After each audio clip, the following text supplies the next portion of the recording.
नमस्कार, मी पंजाब डक. आज आहे 22 मे 2026. मी नेपाळमध्ये आणि नेपाळहून आता आम्ही काय झालं की लुंबिनीहून आता आम्ही चाललो मनोकामना देवीकडे काठमांडू रोडवर इथं. तर या ठिकाणी जात असताना महाराष्ट्रातल्या सर्वप्रथम शेतकऱ्याला अंदाज देणार आहे. महाराष्ट्रामध्ये आज तुम्हाला सांगू इच्छितो की आज 22 तारखेला 22 आणि 23 तारखेला महाराष्ट्रामध्ये, पश्चिम महाराष्ट्रामध्ये आणि मराठवाड्यामध्ये काही काही ठिकाणी विजेच्या कडकासह एक मान्सून पूर्व अवकाळी पाऊस पडणार आहे, म्हणून हा अंदाज लक्षात घ्यायचा. सांगायचं झालं तर हा पाऊस कोल्हापूर जिल्हा, सांगली जिल्हा, सातारा जिल्हा, पुणे जिल्हा, अहिल्यानगर, नाशिक सहित त्याच्यानंतर परभणी जिल्हा, संभाजीनगर जिल्हा, जालना जिल्हा, बीड जिल्हा, लातूर जिल्हा, धाराशिव जिल्हा, नांदेड जिल्हा, त्याच्यानंतर परभणी जिल्हा या पट्ट्यामध्ये आज दुपारनंतर म्हणजे रात्रीच्याला म्हणजे दुपार 4च्या नंतर ते मध्यरात्रीपर्यंत चांगला काही काही ठिकाणी विजेच्या कडकडासह पाऊस पडणार आहे. काही भाग सोडून जाणार आहे, सर्वदूर पडणार नाही, मात्र पाऊस मात्र चांगला पडणार आहे, म्हणून हा अंदाज लक्षात. खास करून बीड जिल्ह्यामधल्या शेतकऱ्यांसाठी आनंदाची बातमी. बीड जिल्ह्यामध्ये हे मान्सून पूर्व पाऊस आजचा आणि उद्याचा 22 आणि 23 मेचा चांगला पडणार आहे, म्हणून बीड जिल्ह्यासाठी आनंदाची बातमी. लातूर जिल्ह्यामध्ये देखील हा पाऊस जोरदार पडणार आहे, म्हणून लातूरकरांसाठी आनंदाची बातमी.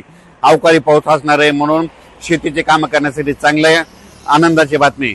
त्याच्यानंतर धाराशिव जिल्ह्यामध्ये देखील खूप जोराचा पडणार आहे, म्हणून धाराशिव जिल्ह्यातल्या शेतकऱ्यासाठी आनंदाची बातमी.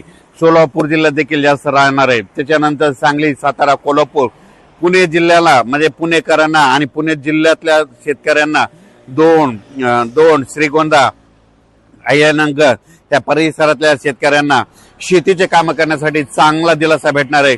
म्हणजे आज आणि उद्याच्या दिवस चांगला पाऊस पडणार आहे, म्हणून हा अंदाज लक्षात. हे एक 22-23चा पाऊस पश्चिम महाराष्ट्र, मराठवाडा, कोकण पट्टी, आपला घाटमाथा या परिसरात अवकाळी स्वरूपाचा भाग बदलत राहणार आहे, म्हणून हा अंदाज लक्षात येतात. हा पाऊस मात्र विदर्भात मात्र जास्त पाऊस नसणार आहे, म्हणून विदर्भातल्या शेतकऱ्यांनी अंदाज लक्षात. मग विदर्भात कधी पाऊस येणार आहे तर विदर्भातल्या शेतकऱ्याला सांगू इच्छितो की विदर्भामध्ये 27 तारखेच्या नंतर 28 तारखेपासून ते 2-3 तारखेच्या दरम्यान म्हणजे 28 पासूनच्या जूनच्या पहिल्या आठवड्यात मात्र विदर्भामध्ये पूर्व विदर्भ, पश्चिम विदर्भ चांगला पाऊस पडणार आहे. मान्सून पूर्व असणार आहे, भाग बदलत पडणार आहे, विखुरलेला पडणार आहे. पुन्हा अंदाज लक्षात येतात. विजेच्या कडकडासह विदर्भाच्या शेतकऱ्याला आणखी 4-5 दिवस अवकाळी पावसासाठी वाट बघावी लागणार आहे. पण राज्यातल्या सर्व शेतकऱ्याला सांगू इच्छितो की आजच्यानं 17 दिवस पाऊस यायच्या वाटेवर आहे. 17 दिवसानं मान्सूनचं आगमन होणार आहे, म्हणून अंदाज लक्षात यायचा. सध्या तरी मान्सूनची परिस्थिती खूप चांगली आहे आणि 2-3 तारखेच्या दरम्यान मात्र खूप चांगला प्रगती घेणार आहे. म्हणजे यावर्षी जूनच्या पहिल्या आठवड्यात मध्ये 7 जूनला पाऊस येण्यासाठी खूप पोषक वातावरण आहे, म्हणून शेतकऱ्यांनी शेतीची कामे करून घ्या.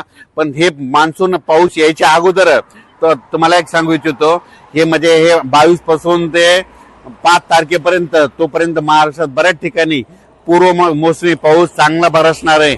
म्हणजे काही काही ठिकाणी पाणी साचणारा पडणार आहे. सर्व शेतकऱ्याला सांगू इच्छितो, हे जे अवकाळी पाऊस असतो हे सर्वदूर कधीच पडत नसतो, 5-5 किलोमीटरहून बदलत असतो, म्हणून हे सर्वप्रथम लक्षात यायचं. नसा काय होतं की काही जणांचे असे मेसेज येतात, आमच्या इथं पडला नाही, तिथं पडला नाही. हे अवकाळी पाऊस सर्वदूर पडत नाही, भाग बदलत पडतो, विखुरलेल्या स्वरूपात पडतो, म्हणून हा अंदाज सर्व शेतकऱ्यांनी लक्षात घ्यायचा. काल देखील पाहू शकता नाशिक जिल्हा, अहिल्यानगर, पुणे जिल्ह्यात बऱ्याच ठिकाणी पावसाच्या सरी कोसळल्या, अवकाळी पाऊस पडला, इकडं पश्चिम महाराष्ट्रात पडला. आज देखील तुम्हाला सांगू इच्छितो म्हणजे दुपारचे 4च्या नंतर ते मध्यरात्री म्हणजे चांगला ह्या 22 आणि 23 तारखेला पश्चिम महाराष्ट्र, मराठवाड्यामध्ये विखुरलेला स्वरूपाचा एक अवकाळी पाऊस येणार आहे, म्हणून हा अंदाज लक्षात घ्यायचा. त्याच्यानंतर हे पाऊस असा वाढत जाणार आहे. जूनच्या पहिल्या आठवड्यात मात्र म्हणजे 28-27 मे पासून ते 2-3 जूनच्या दरम्यान मग विदर्भाकडे पाऊस चांगला येणार आहे. मग तो वरून राज्याची अवकाळी पावसाची बॅटिंग विदर्भाकडे राहणार आहे, म्हणून हा विदर्भातल्या शेतकऱ्यांनी अंदाज लक्षात घ्यायचा. या पावसामध्ये विजेचं प्रमाण जास्त आहे, वारं देखील जास्त आहे, म्हणून शेतकऱ्यांनी आपली स्वतःची पशुधनाची काळजी घ्यावी, म्हणून हा अंदाज सर्व शेतकऱ्यांनी लक्षात घ्यायचा. मात्र आज मात्र 22 मे आणि 23 मेच्या दरम्यान बीड जिल्हा, लातूर जिल्हा, परभणी जिल्हा, नांदेड जिल्हा, जालना जिल्हा, संभाजीनगर जिल्ह्याच्या काही भागा, त्याच्यानंतर पुणे जिल्हा, अहिल्यानगर, नाशिक जिल्हा, त्याच्यानंतर कोकणपट्टी पूर्ण घाटमाथा परिसर, त्याच्यानंतर पुणे जिल्हा, सातारा, सांगली, सोलापूर, कोल्हापूर, पुणे या परिसरात दररोज म्हणजे आज ह्या 2 दिवसामध्ये विखुरलेला स्वरूपाचा मत आज चांगला आज आणि उद्याचे दिवस पाऊस पडणार आहे म्हणून हा अंदाज लक्षात यायचा. अचानक वातावरण बदल झाला तर उद्या एक निश्चित दिला जाईल. धन्यवाद.